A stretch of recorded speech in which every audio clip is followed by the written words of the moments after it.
Hey, what's going on guys? I hope you're all doing well. If you're watching this, I'm assuming that you're having issues with your Local Tuya setup. Either you've watched my video or you've been trying to make use of Local Tuya yourself and you're just running into issues. And that's hopefully where this video is going to come in. So I'm going to run through some of the issues that I had when I was setting up Local Tuya, and all of these issues are to do with the Tuya developer webpage. Hopefully, if you ran into one of the issues I did, watching this video should allow you to fix the problem and you should be able to carry on and use Local Tuya. If the issue that you're having isn't in this video, feel free to leave a comment below and hopefully we can help you in the comments to fix your problem. Okay, I guess we should probably get on with it then. So here's 4 issues that I ran into when setting up Local Tuya. Okay, the first issue that I ran into then was when I created my account, I went into Cloud and went to create a project. And every time I went to create this project, I'd get this error message here, and it would just say that your account is not yet available for cloud development platform.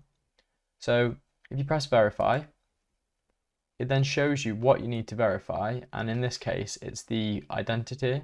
So when you press verify on there, it doesn't actually let you do anything. And this has actually changed in the last few days, because when I was originally doing it, I was kind of stuck in a loop. I'd click verify and it would just reload the page and ask me to verify again, and it just kept going round and round and round. So Tuya must have changed this on their side within the last few days. A nice and simple way to fix this one is to just create an account with a company name, and that will stop it from asking you for this enterprise verification. A simple way to fix this one is to just create an account with the company name. So there is a different sign up option you'll need to use, but when you do this, it allows you to enter a company name and it stops this pop-up from appearing. And the way to register with the company name is on the main dashboard for the Tuya developer. Rather than clicking sign up here, if you click the IoT platform, that will give you a different sign up option. And if you press this sign up option here, this will be the one that allows you to enter that company name. So go ahead and enter the company name there, and it will stop this enterprise cloud message. It looks like the original way to fix the cloud message popping up was to set your region to be the USA, and I did say that in my Local Tuya video, but it looks like it has changed now, and it does require you to enter the company name in order to stop this enterprise message popping up about the cloud. Another issue that I ran into during my setup was getting the APIs to enable. So my smart home device management one in my Local Tuya video, this one's already enabled, but it actually took a long time to actually work. To fix this issue, I had to speak to a Tuya tech support person, and I did that by just clicking the little help bubble down here and just submitting a question. I then just got an email back from Tuya support, and it said that there was an issue on their side and it would take them 4 hours to resolve it. So I just left it. Came back to it a few hours later, tried it again, and it just worked. Here's a short video of me getting that issue. So this actually happened to me while I was recording my Local Tuya setup. And choose Basic Edition and Buy Now.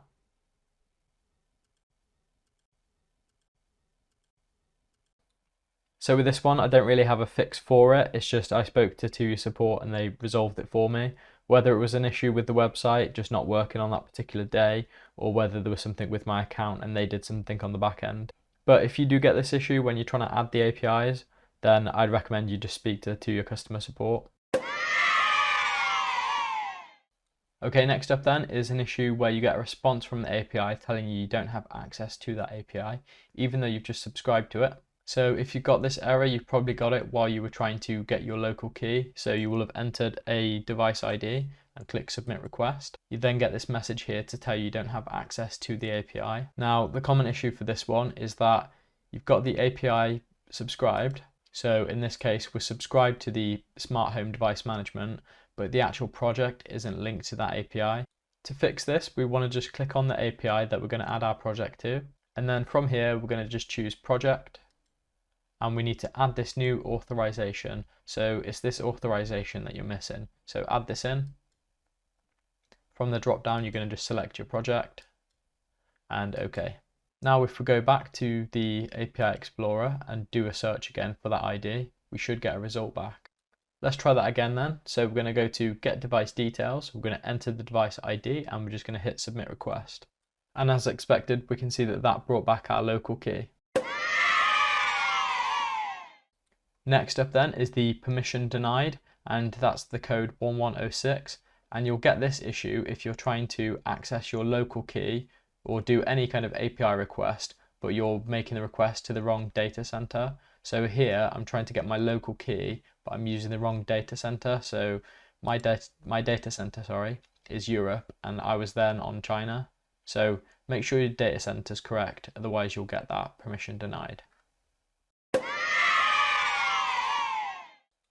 Next up then is the empty response, and this is one where you don't get a response back from the API and you're in the correct data center and you've got the correct device ID, but you don't get anything back in the JSON.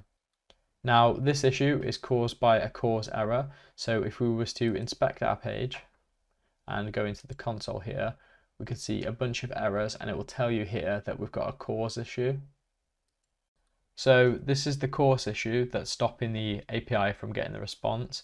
Now, if you want to know a bit more about cause, I'll leave a link to a handy article written by Steve Hobbs, and that just goes into details about how the actual cause occurs. To fix this issue, we can make a change to the browser that will allow it to communicate and get the API response. So to do this, we're going to need to add an extension to our browser. Now, I'm using the new version of Edge, which is running Chromium, so I can use any of the Chrome extensions. So if you're using Google Chrome or anything that's Chromium based, you can also use this extension. And the extension is just called Allow Cause. And what we're going to need to do is just click the Add to Chrome and Add Extension. And that's now done. So if we come to the top here, we can see we've got this little icon, the little C. So if we just click on that and click Toggle On. So we're back on the Tuya developer page now with our course extension enabled. We need to refresh the page, and then we're going to just enter the ID and submit. And once you've done that, you should then get your response. Now, cause is there for a reason, so you need to remember to turn that back off. And if you're only using it for Tuya local and you've done all of your local setup, you've got all of your local keys, then I would recommend that you just remove it. And there we go, guys. That's been a few of the issues that I experienced when I was doing my Tuya local setup. I hope if you ran into any of these issues that this video has helped you out. If it has, then feel free to drop me a like rating. If you press the subscribe button and ding dong the notification bell, you'll be alerted to any future videos that I put out. Thank you for watching, and I'll catch you in the next one. Cheers.